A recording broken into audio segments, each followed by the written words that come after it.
Scientists say your mind isn't confined to your brain, or even your body. You might wonder, at some point today, what's going on in another person's mind. You may compliment someone's great mind, or say they are out of their mind. You may even try to expand or free your own mind. But what is a mind? Defining the concept is a surprisingly slippery task. The mind is the seat of consciousness, the essence of your being. Without a mind, you cannot be considered meaningfully alive. So what exactly, and where precisely, is it? Traditionally, scientists have tried to define the mind as the product of brain activity. The brain is the physical substance, and the mind is the conscious product of those firing neurons, according to the classic argument. But growing evidence shows that the mind goes far beyond the physical workings of your brain.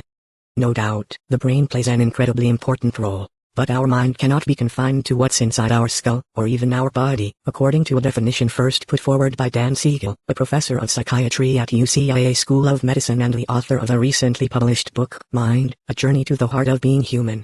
He first came up with the definition more than 2 decades ago, at a meeting of 40 scientists across disciplines, including neuroscientists, physicists, sociologists, and anthropologists. The aim was to come to an understanding of the mind that would appeal to common ground and satisfy those wrestling with the question across these fields. After much discussion, they decided that a key component of the mind is the emergent self-organizing process, both embodied and relational, that regulates energy and information flow within and among us. It's not catchy, but it is interesting, and with meaningful implications. The most immediately shocking element of this definition is that our mind extends beyond our physical selves. In other words, our mind is not simply our perception of experiences, but those experiences themselves. Siegel argues that it's impossible to completely disentangle our subjective view of the world from our interactions.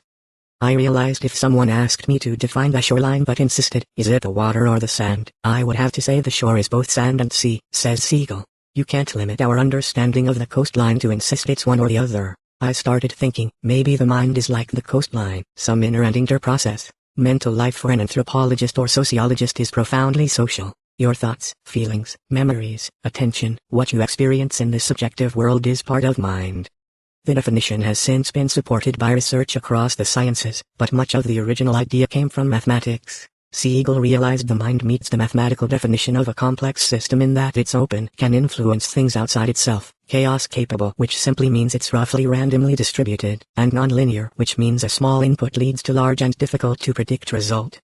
In math, complex systems are self-organizing, and Siegel believes this idea is the foundation to mental health. Again borrowing from the mathematics, optimal self-organization is flexible, adaptive, coherent, energized, and stable. This means that without optimal self-organization, you arrive at either chaos or rigidity, a notion that, Siegel says, fits the range of symptoms of mental health disorders. Finally, self-organization demands linking together differentiated ideas or, essentially, integration. And Siegel says integration, whether that's within the brain or within society, is the foundation of a healthy mind. Siegel says he wrote his book now because he sees so much misery in society, and he believes this is partly shaped by how we perceive our own minds. He talks of doing research in Namibia, where people he spoke to attributed their happiness to a sense of belonging. When Siegel was asked in return whether he belonged in America, his answer was less upbeat. I thought how isolated we all are and how disconnected we feel, he says.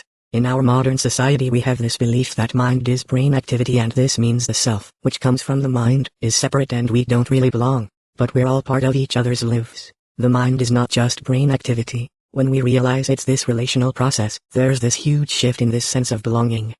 In other words, even perceiving our mind as simply a product of our brain, rather than relations, can make us feel more isolated. And to appreciate the benefits of interrelations, you simply have to open your mind.